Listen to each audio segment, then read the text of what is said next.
Hello candidates, আজকের যে টপিকটা, যে আর্টিকেলটা, সেটা তোমাদেরকে লাইন বাই লাইন পড়ে দেবো না। এটার যে জিস্ট, যে সামারি, সেটা খুব ক্লিয়ারলি তোমাদেরকে বুঝিয়ে দিচ্ছি।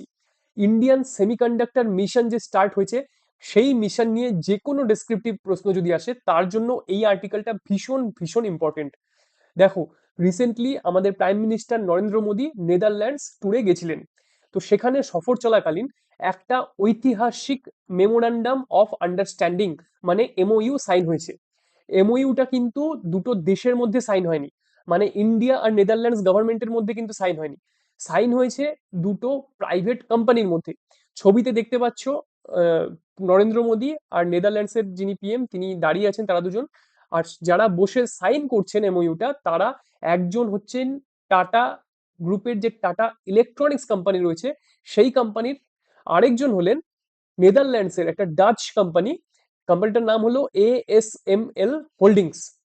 তো টাটা ইলেকট্রনিক্স আর এএসএমএল হোল্ডিংস, এই দুটো কোম্পানির মধ্যে এই যে এমওইউটা সাইন হলো, এটা কেন এত ইম্পর্টেন্ট? দেখো, ইন্ডিয়ান সেমিকন্ডাক্টর মিশন 1.0-র আন্ডারে গুজরাতের ধোলেরাতে টাটা ইলেকট্রনিক্স একটা বিশাল সেমিকন্ডাক্টর ফ্যাব্রিকেশন প্লান্ট তৈরি করতে চলেছে। সেখানে ইনভেস্টমেন্টের অ্যামাউন্ট প্রায় 91,000 কোটি টাকা, মানে একটা বিশাল প্লান্ট। তো দেখো, সেমিকন্ডাক্টর প্লান্টে কি তৈরি হবে সেখানে? সেমিকন্ডাক্টরের যে মাইক্রোচিপ গুলো, সেগুলো তৈরি হবে। তো মাইক্রোচিপ যখন ম্যানুফ্যাকচার করা হয়, তখন একটা পাতলা সিলিকনের ওয়েফারের ওপরে একেবারে সূক্ষ্ম সূক্ষ্ম সার্কিটের ডিজাইন করতে হয়, প্রচন্ড সূক্ষ্ম।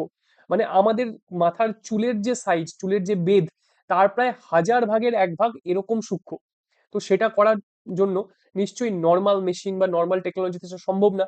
তার জন্য কিছু এক্সেপশনাল মেশিন দরকার, খুবই প্রিসিশন টেকনোলজি দরকার। তো যে টেকনোলজি দিয়ে এটা করা হয়, এই সূক্ষ্ম ডিজাইনিংটা করা হয়, সেটা হচ্ছে এক্সট্রিম আল্ট্রাভায়োলেট লিথোগ্রাফি। তো এই যে এএসএমএল হোল্ডিংস কোম্পানিটা, ডাচ কোম্পানিটা, এদের যে টেকনোলজি, এদের যে মেশিন রয়েছে, সেই মেশিন দিয়েই কিন্তু এই লিথোগ্রাফির প্রসেসটা করা সম্ভব। মানে বলা যায় এদের মনোপলি রয়েছে প্রায় এই মার্কেটে। মানে এরা কিন্তু চিপ তৈরি করে না, ভালোভাবে ক্লিয়ার করো যে কনসেপ্টটা। এরা কিন্তু চিপটা তৈরি করে না। চিপের মধ্যে যে ট্রানজিস্টরের সার্কিট থাকে, একেবারে সূক্ষ্ম সার্কিট, সেই সার্কিটের ডিজাইনটা এরা, এদের যে মেশিন, এদের যে টেকনোলজি, সেটা দিয়ে হয়। আর এই সেক্টরটায় এদের প্রায় বলা যায় পুরো মনোপলি আছে সারা বিশ্বে। মানে বলা হয় যে আমরা যাই ইলেকট্রনিক ডিভাইস ইউজ ইউজ করি না কেন, তার মধ্যে যে চিপটা আছে, এটা হতেই পারে না যে সেই চিপটা কখনো না কখনো এদের কোম্পানির কোনো প্রসেস দিয়ে পাস করেনি। সেটা অসম্ভব। তো সেজন্য এরকম একটা কোম্পানি, আর এদের এদের যে টেকনোলজি, সেটা এরা কিন্তু খুবই খুব সিকিউরড ভাবে শুধুমাত্র নিজেদের কাছে রাখে। এরা কিন্তু খুব সহজে অন্য কোনো কোম্পানিকে টেকনোলজি ট্রান্সফার করে না।